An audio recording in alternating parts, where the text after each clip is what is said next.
Andrew, good morning. What's up, Jason? Hey, How you doing, man. man? All right, so we had a Yeah, big Bitcoin dip down to yeah, 60,000. man, it's pretty crazy. I remember about, God, let me think, probably about 3 months ago, uh, in Atlanta, we have a Bitcoin meetup every Wednesday, and then every other Wednesday, it's kind of more of a beginner. Like we'll talk about more macroeconomic stuff, and then the other Wednesdays it's like deep dive technical stuff. But it was at and when we're not talking technical, oftentimes we're like covering a book. Like right now we're going through the Sovereign Individual because it's kind of one of these books that often gets referred to in the Bitcoin community, right? And so we thought it was a good one to pick up. Anyway, there was a bunch of people there well, a few folks that I hadn't seen about it before, so kind of meeting them and stuff. And one guy was like, "Oh yeah, Bitcoin's gonna it's gonna see like an 80% drop." And I'm and this is like when it was like kind of above 100, probably 110 or something like that. It hadn't hit its all-time high, but I'm thinking, man, I don't know. I don't think that's going to happen. I think we're kind of past that. I think, with the institutional interest, sovereign interest, wealth fund interest, like there's just more momentum in the Bitcoin market, right? So like how can it pull back that much? Uh, but this guy was pretty like passionate about his position. So I'm like, yeah, I'm not dissing you. It's like, yeah, it can happen. And lately I've been like, man, that one guy was Yeah. probably kind of right. Now, why? What's the cause? Have you heard any explanation? I've maybe got some thoughts, but Well, we dipped down to 60, and then right. when we're now sitting at 68. The cause, you know, it's probably that Jeffrey Epstein file leak where I don't know if you've seen it. There's the Yeah, he's I think that's Satoshi, yeah. Epstein is Satoshi, and all that stuff going on. That's probably a big part of it. Plus, people maybe releasing those files and then strategically dumping or shorting. Because there's a lot of Bitcoin that are in ETFs, a lot of Bitcoin that people don't have the keys to. They're on exchanges, so it's easy to Mhm. manipulate like that. That's why I'm a big Yeah. advocate of self custody only, because that's one of the main inventions of Bitcoin is holding your keys. If you're not holding your keys, then it's the same as any other asset. Well, yes, and but can you name any other asset that's not Bitcoin that's self custody? Sure, all the other cryptos Well, okay, and physical but properties like but the physical other gold and but silver. okay, but before we go there, what other cryptos? Ethereum? Yeah, all of them. I mean, they have Okay, wallets. Now, I don't know if it's technically it's self custody, but maybe there is some sort of middle entity. It's not fully decentralized, but yeah, it's self custody in terms you can get a MetaMask wallet, maybe a sure, Ledger Trezor that supports yeah. altcoins. Not that I So the like those question, altcoins, but the differentiation I'm trying to get at here isn't that it can't that the quantity that you have acquired is within your control to then spend or dispose of. So right, that is for sure true. right, That's the thing that the blockchain gave us, right? Which is that definitive control. yeah, I think the question is more of that I was getting at was more of like, well, yes, but what is it that you're controlling and who controls the quantity of that, right? true, bigger So picture. like Yep, if yep, Ethereum, was granted a big pool or pot of tokens for the original developers and then the early investors. And there's a company, and Vitalik Buterin is kind of the head of it. So there's a person involved that's making decisions. And then as someone that comes in later in the game, it's like you're like bidding on the price of something that other folks already have a quantity of, and because it's a staking protocol, that the control and voting share of things is not something that you can easily acquire, like a voice rate. So, and we don't have to get into this in terms of what's proof of work versus proof of stake, but I think anyone that's probably listened to us has a sense of it. It's like the proof of stake stuff may have their place in the broader economy, but the real action and the real value is anchored by proof of work chains, Bitcoin being the most prominent one. And there's no company, there's no Bitcoin company, there's no Bitcoin president, there's no Bitcoin committee. The algorithm, the code is the protocol, right? So, which makes it so valuable to be kind of anchored. Like, this is like the thing that can't be compromised as we understand it to date, right? And yeah, you can go off into the whole quantum computing is going to break everything. Like, we're not going to go there. I mean, my personal thought is that that's largely FUD, but I might be wrong. So Bitcoin's anyway, definitely one of a kind. The proof of work, the self custody, the first to be created. So there's a lot to it. The decentralization, the nodes, the cap supply, the 21 million. Right. I'm sure I'm forgetting some stuff, but it's definitely unique. Well, and it's I think those characteristics, those qualities really, make it suitable for a whole different kind of application set, right? I know that a lot of the Bitcoin purists want to say that Bitcoin used as money is the only valid use case. That's what got us here. That's who brought you to the dance, and that we should like only focus it for that perspective. I take a little bit of a different tact in that I think that that's the use case that brought it to where it is in its stability and its place in the market today. But I think its attributes lend to a whole new set of applications that we just haven't really even started touching on. And I think there was a couple things that stood out to me as kind of, oh, wow, that's really true. One is Julian Assange, when he was being interviewed when he was still, I guess, he was in the Uruguayan whatever embassy in London or whatever, hiding out for years.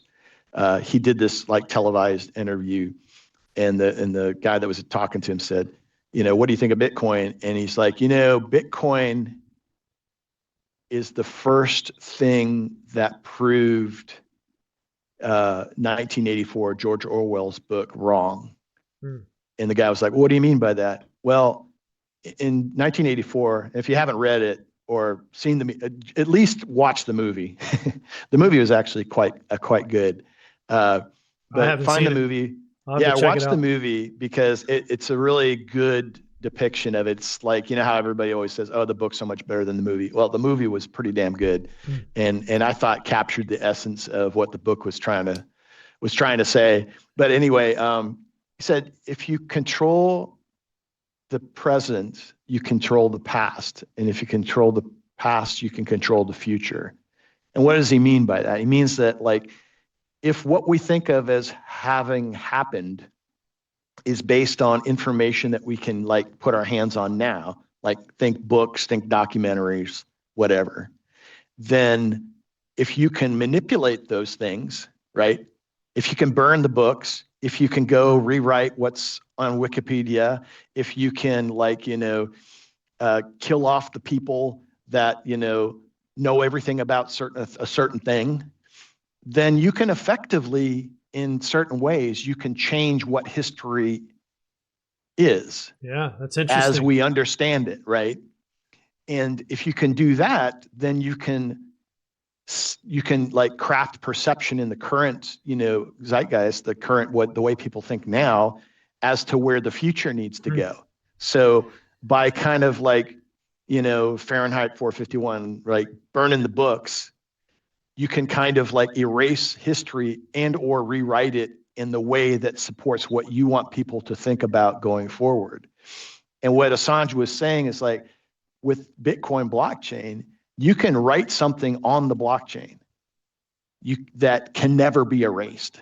Yeah. Now, he didn't say you could write something that's known to be truthful on the blockchain Right. that was never Right. erased.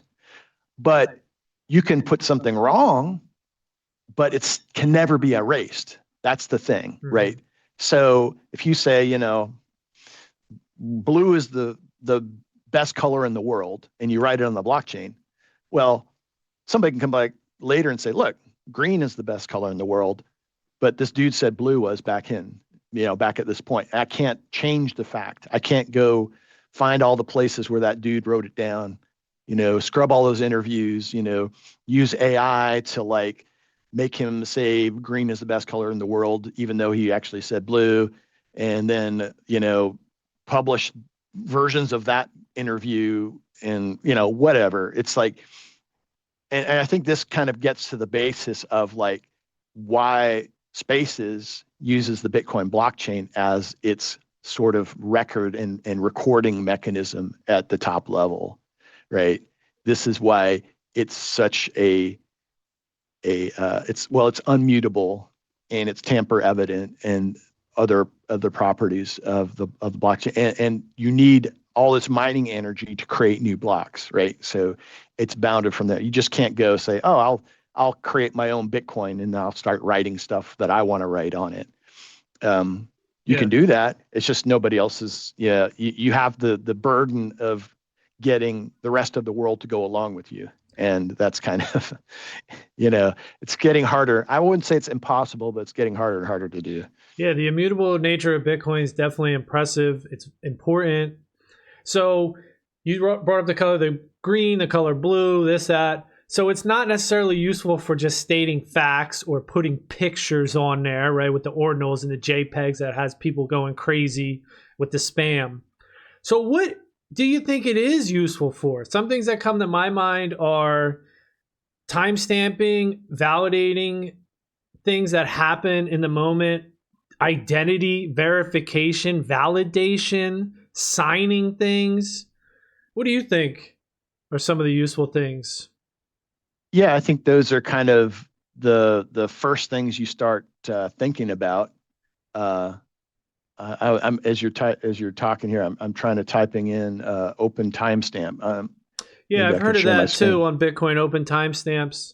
I don't really know what that is, but couldn't people just lie on that as well and say, hey, this happened at this time? Like, I guess you have to tie it to a physical thing. Like Satoshi put in Chancellor on brink, a second bailout from banks. So it was a newspaper headline. So he tied it to a physical thing, kind of like how a digital representation where people hold up a newspaper to represent the date. Right, exactly.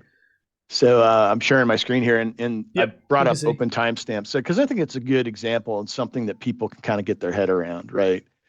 So what this is so you say, I mean, you know what an affidavit is, right? Roughly, people sign something they say that's true. Or an affidavit is just like a statement. Doesn't matter what the statement is, but it's a statement that it's typically written down or given in some sort of, audio video format. And it is, it's done captured in a way with an authority, could be like a notary or somebody that's, that's supposed to be impartial. It could be legal or, whatever. But you capture it, you sign it, and that becomes sworn testimony. That is now considered valid as evidence in like a legal proceeding, right? And so you can't then later said, oh, I didn't say that. It's like, well, yeah, you did, because we've got video of you saying it and you signed it as your sworn testimony. It's like, so then maybe you can make a case was like, oh, well, that's artificial intelligence. That really wasn't me. Maybe that becomes part of the thing. But similarly, like for more simple situations, it's like, okay, so I have this PDF that says, that I'm going to do something in a certain accounting way. And there's you need to like prove that you're doing something, or you said you were going to do something at a certain time, but there's really nobody to like give it to. Like there's no authority that you need to like hand it over to. But at some point in the future, you might have to say, well, what was your decision about your accounting at this point in time? And if you have no evidence, or if you like come up with evidence the moment that you are asked that question, then you might be like, well, here, I wrote up a PDF and I stated this, and it's dated, 2 years ago. Like, well, how do we know that you didn't go and change the, timestamp on the file? You can do that.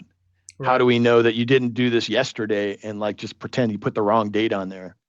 How do we know? How do we know that what you tell us that this document says is true?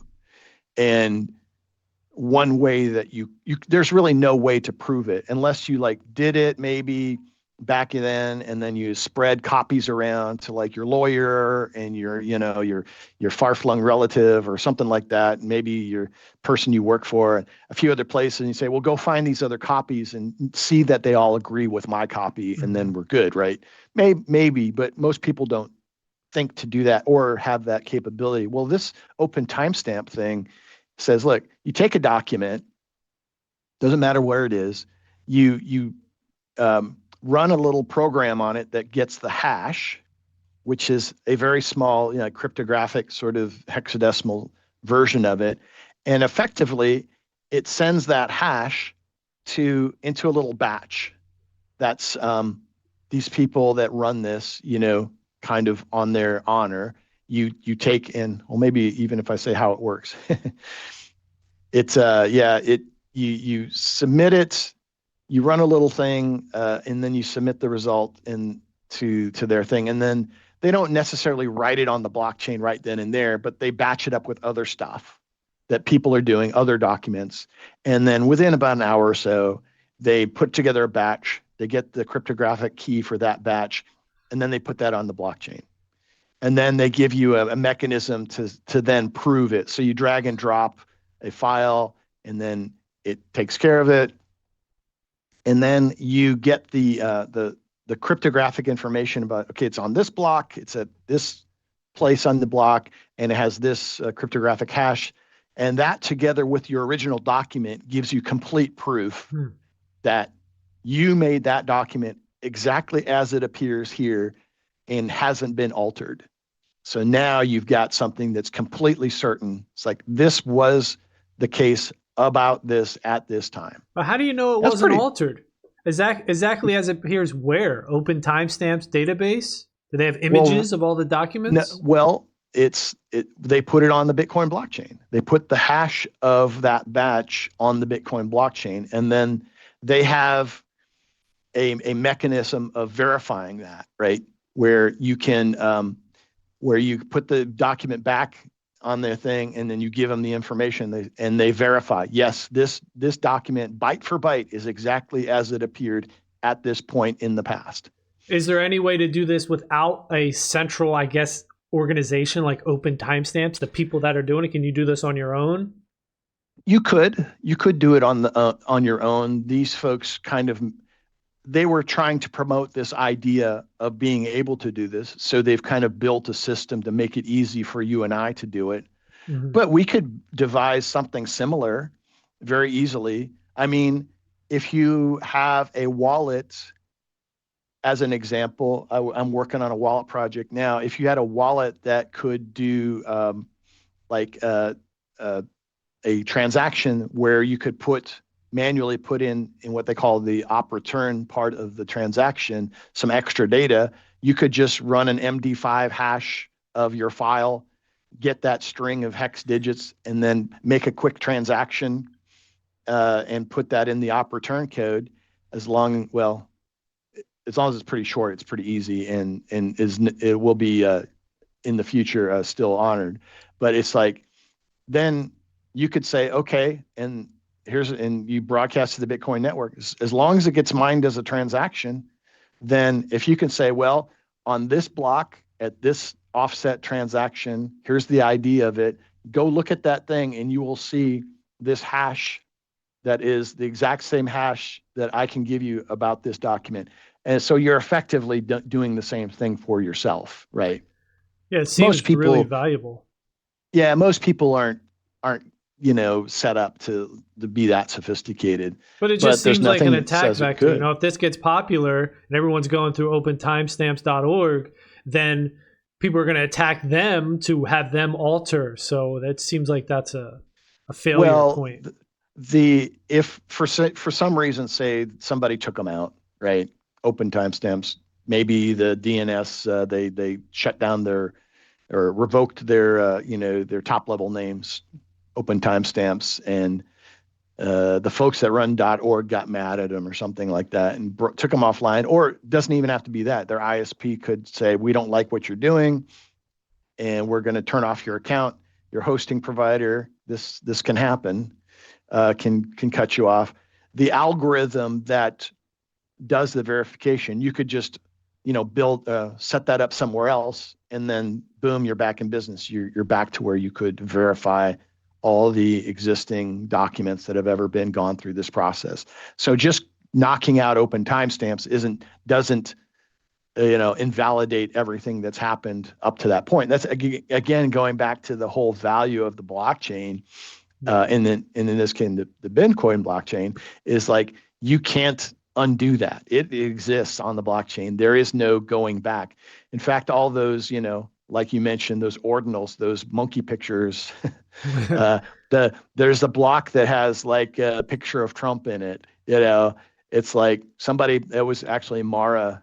You can go look this up. Mara's got like where they bought a whole block and they put just the right combination of transactions in it.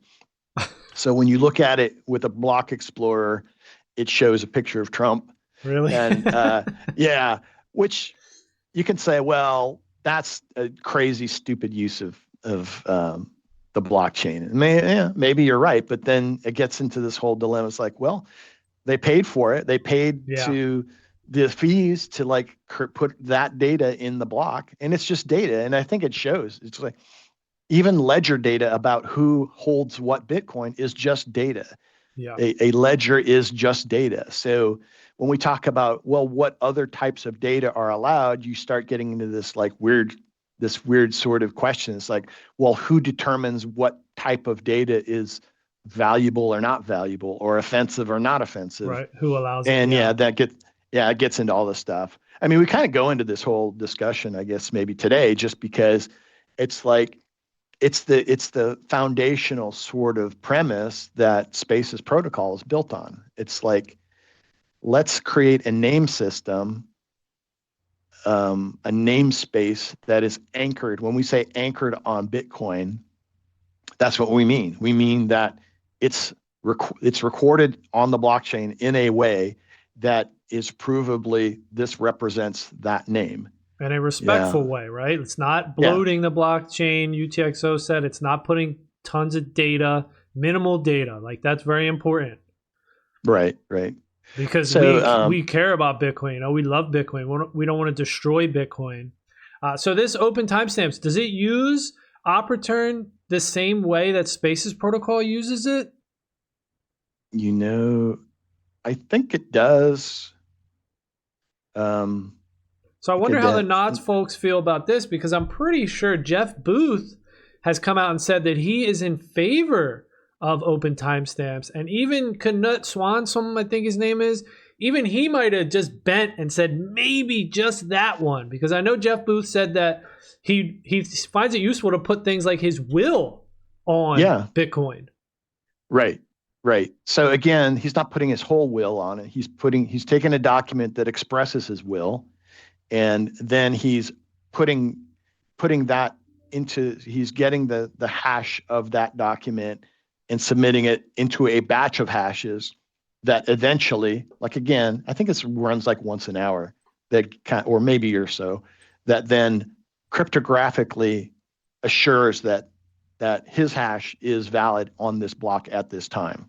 So, but I think this, you're right. That's exactly the issue.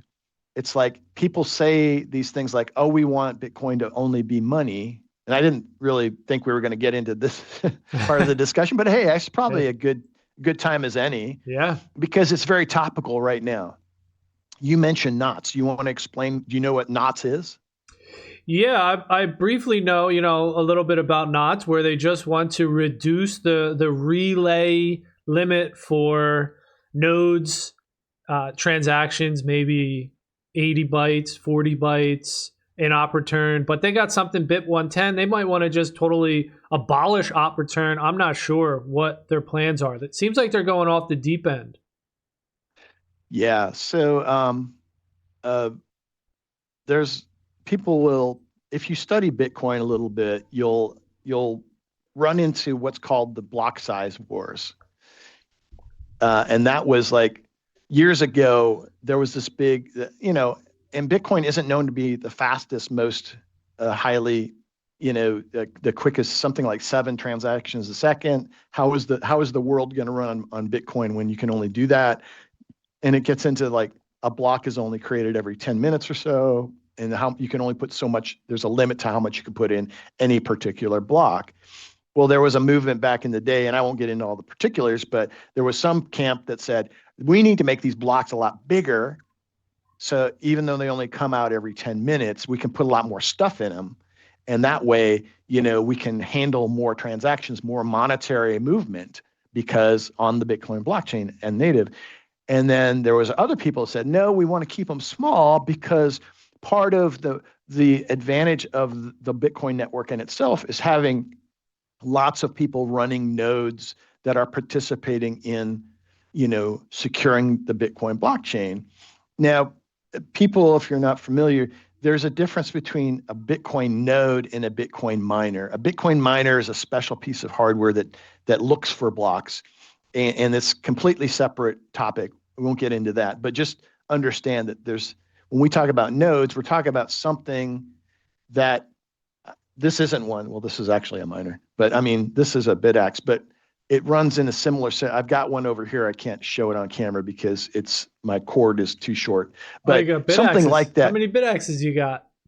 Just the one. It's been giving me. Is it fried?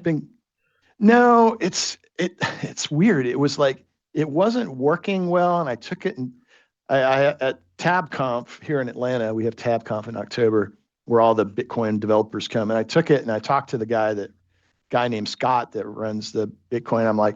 I'm looking at it. And then he's like, I think the power supply that we were giving out at that time, I had gotten it the year before. Is it a Gamma? No, is this the Gamma? I don't think so.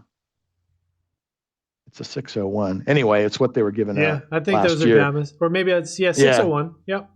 Yeah. So anyway, it wasn't working. It wasn't hashing for some reason. And I was like, I took it to him. I was like, hey, what's going on with this thing? And we put a different power supply that had a little bit better amperage on it. And it's like, well, it's working now. I'm like, great. And I brought it home, and he gave me the power supply that was working great at TabConf. I brought it home and I plugged it in. I'm like, well, it's still not working. And I think it's something to do with some of the parameters I've set up, but I haven't spent time. Yeah, you can edit it. Yeah, just log into it. Yeah. UTXOs. Yeah, exactly. But anyway, the point in showing you that was that I've got an Umbrel Pi running over here, and it's all wired up, so I can't show it on camera, but it's literally about this big. And, I think you can get one that is a Pi 4 with external, like terabyte hard drive SSD. We're talking $500 maybe, right? And it's it's powerful enough to run a Bitcoin node.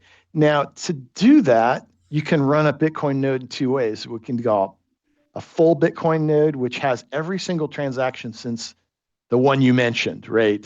The very first Genesis block. 2 terabytes probably, though, for that, right? All the way up to today, yeah. And now it's getting close. It's somewhere in that 1 terabyte range. It's getting to be.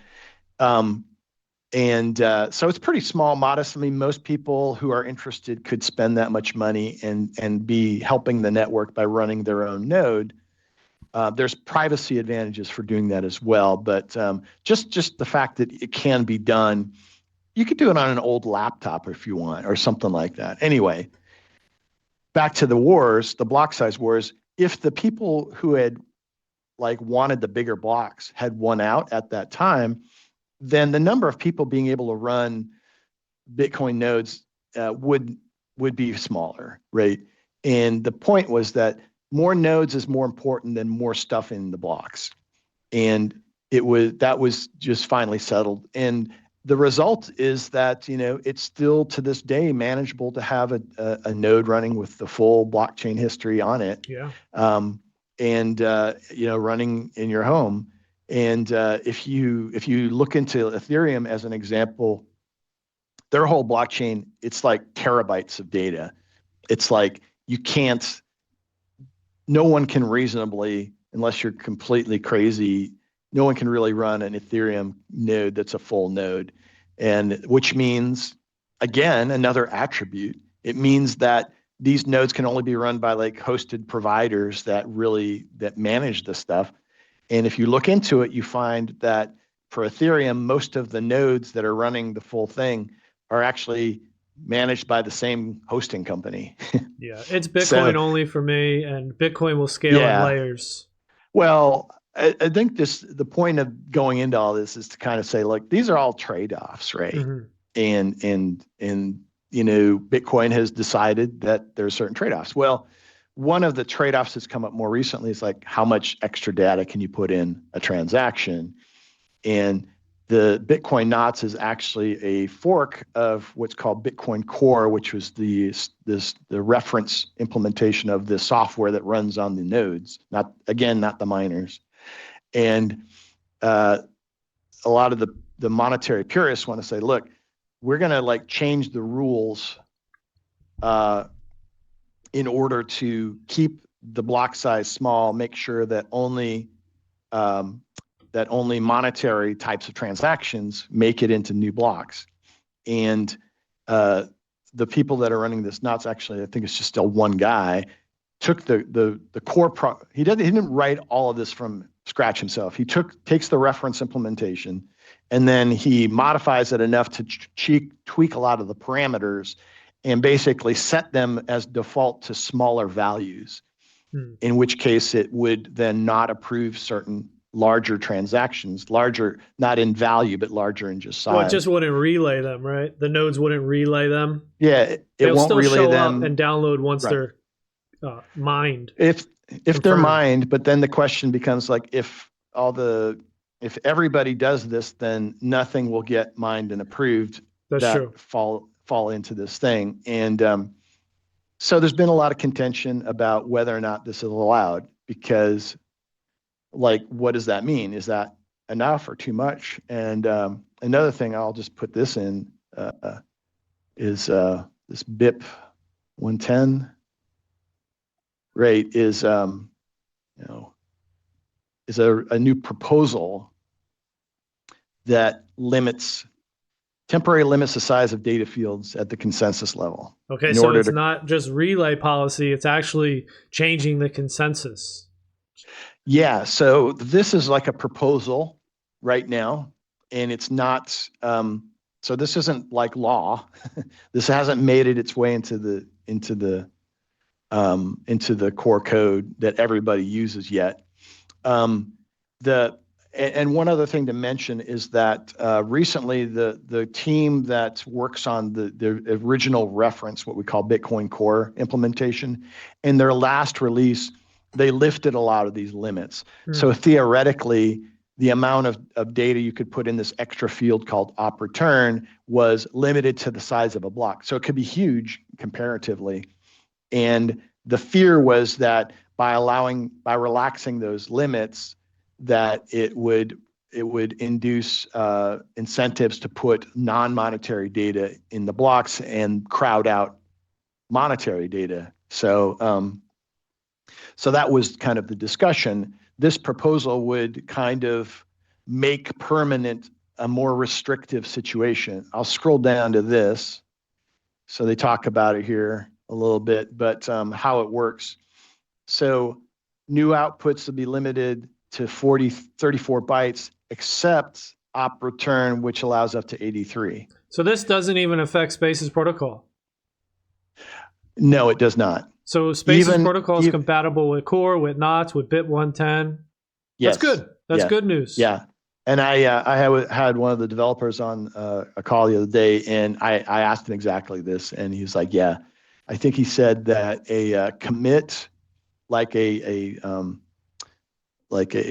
commit to a zero knowledge proof tree. I know we're jumping ahead to some other aspects, but I think he said that one runs at like 48 bytes Yeah, or it's for something, the and subs, that it's 40, and for the top level spaces, it's 60. right. He said all the bidding activity when you're kind of contending for a top level name is all also in the 60 range. So it's like within this 83 bytes. So, but it brings up this interesting question, right? Which is like, well, I mean, if you're so worried about non-monetary uses, why are you allowing this at all? Yeah, why not make it zero? What? Why not make it zero? But I guess it's a good Well, compromise, right? Because they're conceding here by setting this that, you know what, it is useful to have information and op return on Bitcoin. I think so too. I think that's exactly what it is. It's kind of a tacit concession that, well, we don't want like abusive Right. data use of the blockchain, but we want a little use of the blockchain to do a few things that we've already shown. Again, going back to the open timestamps, we've already shown that it's useful. Actually, another use case, since we're kind of talking about this, is there was a county, I can't remember the name of it, in Georgia. At the last presidential election, they had lobbied their whoever their legislature at the county level is, to, as they were reporting precinct level election results, that they were timestamping them with open timestamps and publishing them during the process of doing the final tabulation. Wow. So you couldn't change the tallies later in the process, right? If we talk about the other contentious elections, whether domestically and abroad, there's always this question of like, well, you're using all these electronic machines to like gather the vote totals, and then you're rolling them up into some like aggregate vote total. How do we know that you didn't change something along the way? Just, oh, let's just get rid of a few votes here, add a few votes there. Again, going back to the whole thing Julian Assange said, it's like, you can't go back and change something. It's like, if you do this, you're laying evidence that can then be at least reviewed critically if there's some contention about it, which in my mind is pretty awesome property, right? Yeah. Yeah, Bitcoin's extremely valuable. People are going to use it. Well, this is also interesting. So this BIP 110, the person that put it forward, it was called something else before when it was in the draft state. And so they like created these new rules and restrictions, and somebody took his proposal of how to restrict it, which was like, I think like a couple page PDF document, if equates to, and he encoded it in a way such that it adhered to all the rules that the thing was proposing onto the blockchain. So it was kind of an interesting sort of like proof. It's like, here's your proposal of how to restrict arbitrary data getting put on the blockchain, and somebody took it and found a way that that adhered to all the new proposed rules, and still put it on the blockchain. That's funny. So it's like, where there's a will, there's a way, right? Humans are very innovative folks, and especially when they get challenged with like, oh, you can't do that. What do people do? It's like, well, I'll show you that I can do that. So it's like, does imposing these restrictions really prevent anything? People either find a way, or it maybe makes situation worse by finding a way. Maybe it's better just to like, just let the market be the market. Yeah. And like, if people want to pay for crap on the blockchain, well, then that's duty. Then like the price will go up or will equate to a level that tolerates whatever. Now there was something I heard about. They were going to rug some UTXOs if it was under 1,000 Satoshis or something. Is that included in here as well? No, I don't think so. There's another thing going around. Because that's out of control. I mean, you're going There's to wipe another, people's UTXOs, freeze them, make them unspendable, whatever they're going to do. I mean, yeah, I think you can't do that. You can't touch people's UTXOs. I don't care yeah. what. I don't remember what it's called, but there's like It was called the cat or something. yeah, there's a kind of a clean, what they're kind of talking about. They're titling it like a cleanup effort. Like, hey, and we mentioned this, like, I don't know. Last I checked, it was like 800 gig. Is that right? 800 gig or so of data for the full Bitcoin blockchain. It still grows. Yeah, something like that. I Um, thought it was a it was, terabyte, but all right. but it It's was like, close. yeah, it's kind of, I think, closing in on a terabyte. Anyway, it was like there was an initiative put forth to actually go and clean up the blockchain. It's like basically go back in time in all the places Oh, where huge amounts of data were, were on the blockchain. Is like basically truncate them and then restore everything, because you could do that and then still keep all the checksums the same hmm. for those blocks. Seems And dangerous to do that. I don't know the details, but that's risky. well, that the net effect of it, and even this itself as well, this proposal um, talks about temporarily restricting certain things.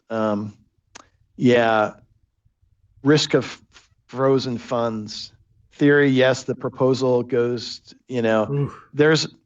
I think, as I've heard about this thing, and I don't know all the particulars, but theoretically, some early funds could be either not moved for, and maybe I'm conflating this with some of the proposals for like quantum resistance, but potentially that there could be some keys that are unspendable for a time period. And if this actually goes in effect, then I don't know, you get some like, time period where you could like migrate your funds forward if you were in a vulnerable address or something like I don't this. like It's that. like That's a lot of control it's right all there. messy. Yeah. Yeah, it's all feels very messy.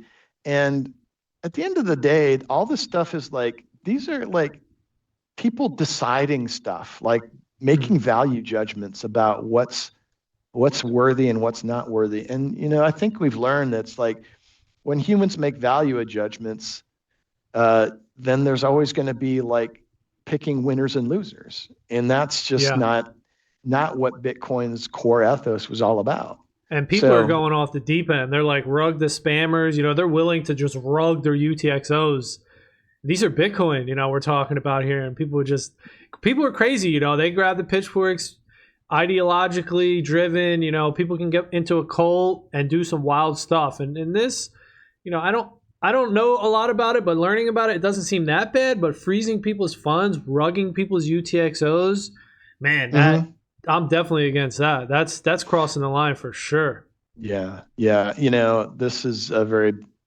This is kind of today's like holy war in the Yeah, Bitcoin space right, right right. now. What's because you could see this opens it up to, well, that transaction was used for something illegal. That transaction was used for war, for rape, for this, for that, for something horrendous and terrible. You could Right. see, oh, this country declared war on this country. No transactions from these areas, these IP addresses. We have to make a adjustment here.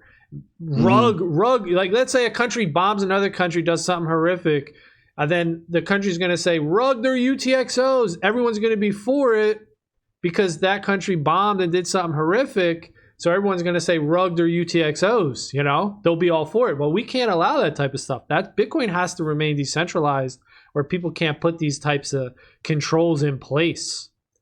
So it Well, seems that's right. dangerous. That's my feeling as well. And that, we've gone this whole from the inception. So it's 17 years or so to this point, keeping the ethos of what was intended with the original authors in place.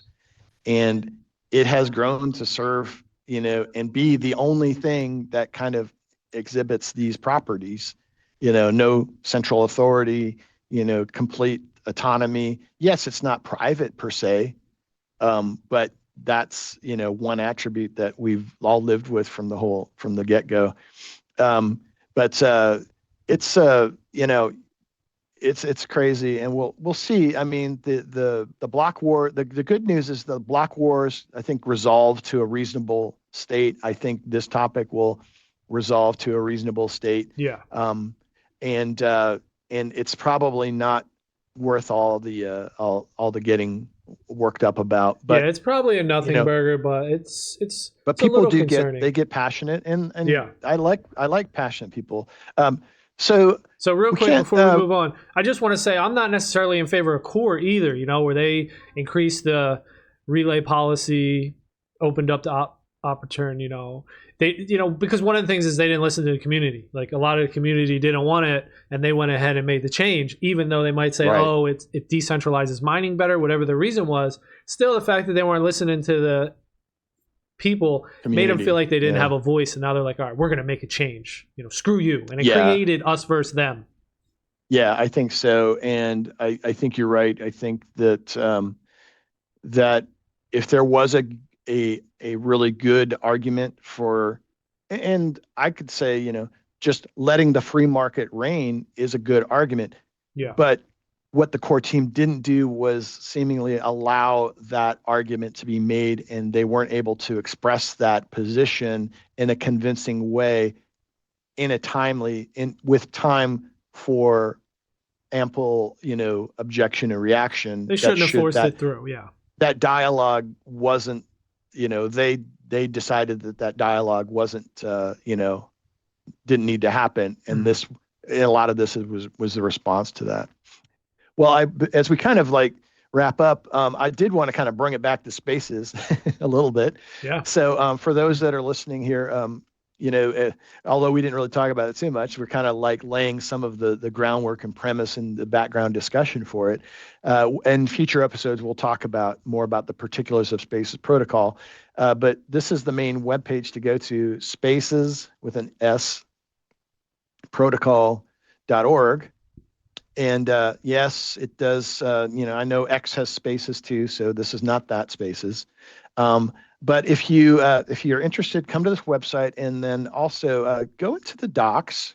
Well, you can read the paper, and I think the first part of this paper is just good reading to just get people a sense of it, and it kind of ties back into what we've been discussing, Jason and I this morning. So it's like Spaces naming protocol leverages existing infrastructure and security of Bitcoin without requiring any new blockchain, no modifications to Bitcoin itself. Spaces serves as community identifiers. We'll talk a little bit about that in the future. There's an distributed through an auction process. We'll talk about that. And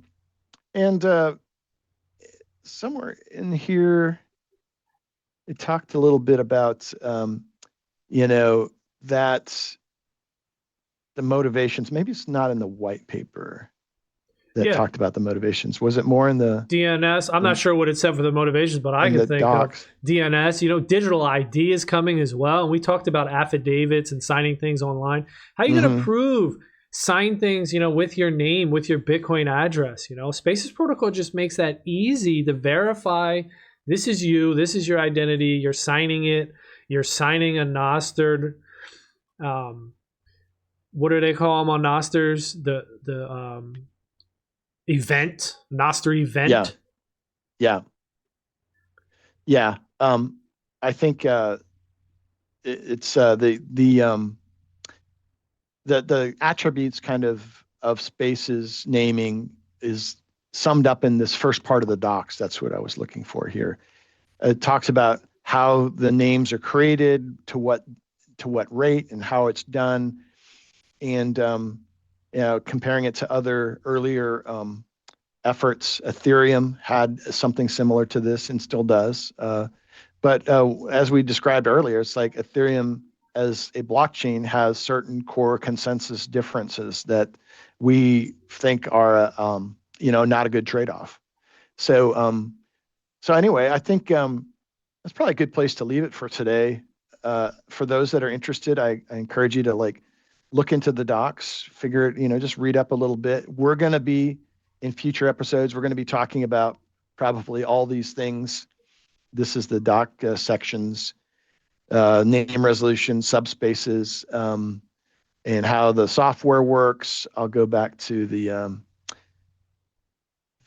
white paper, or the main thing, the main site, and leave it on here. But yeah, I think it's a really encouraging thing. We didn't really get into like how DNS works and why this is better. Maybe we can touch on that maybe next go around. I think we should have Mike on. Maybe we should ask Mike to come on because he's an expert in all that with the doing what he was running. Forget the name of the website with the drop shipping. Impervious. Well, no, it was where he was like sell drop catching, I think they called it. Oh, right. When domain's name would expire, then he'd like scoop them up. So he worked closely with all that ICANN and everything, and he just saw how centralized it was and how they can get in the middle of a transaction. Right. So if you're transacting through websites, through DNS, people can get in the middle of that and reroute your payments, believe it or not. Even with Bitcoin, even if you're using Bitcoin. Well, there's other things kind of emerging that are doing other things, but they still rely on DNS. And to me, that's like, you got to, if you want to be truly self-sovereign in how this stuff is functioning, you got to be looking at all the potential risks all through the whole ecosystem. And this is the one project that really kind of called out to me. It's like, I think this is the right way to go about it. And we'll see. It's still emerging. It's still, we always say early days, but I think getting Mike on, I think now that we've kind of established a little bit of our cadence here, maybe he'd be interested. I'll reach out to him and see if he's interested to come on and just talk a little bit about, what kind of his motivations. Mike Carson is the fellow we're talking about. He's kind of the project lead and spearheaded this initial effort. It's all open source, so there's nothing proprietary about it. But he manages that kind of initial effort, and I hope other people get interested in this and want to kind of contribute to it as well and see the value. And we'll be talking about it more. So, yep. Yeah, so we'll do another one. Hopefully we'll just do it every week if we can. We'll be another one next week, and we'll just keep going, getting the word out. The first video we did, it had 25 views, not a lot of views, but that's still a room full of people, 25 people in a room that we just presented to. So that's pretty cool. So slowly but surely, we'll get it out there. Well, I think a lot of folks, something like this, they can just listen to in the car or whatever. It's you don't have to necessarily like paw through documentation and just to get the gist of it. And we're both passionate about it, and I want to see this take root, and willing to put some time and effort into it, and that includes put some of these things together. So let's continue doing it, and hopefully the folks that are picking up on this will also see some value and let us know. I mean, I hate when people are like, oh, like, subscribe, all that bullshit. It's like, you know what? It's like, you know who you are. If you're interested, you're interested. You're going to do what you know how to do. And, maybe we'll think about ways to get more feedback from the community, but we're just getting started with this. So we'll figure it out. Yep. Sounds good. All right. Good talking to you today, Andrew. It was a good show. All right, Jason. Take care. Bye. All right. Thanks for watching, everyone.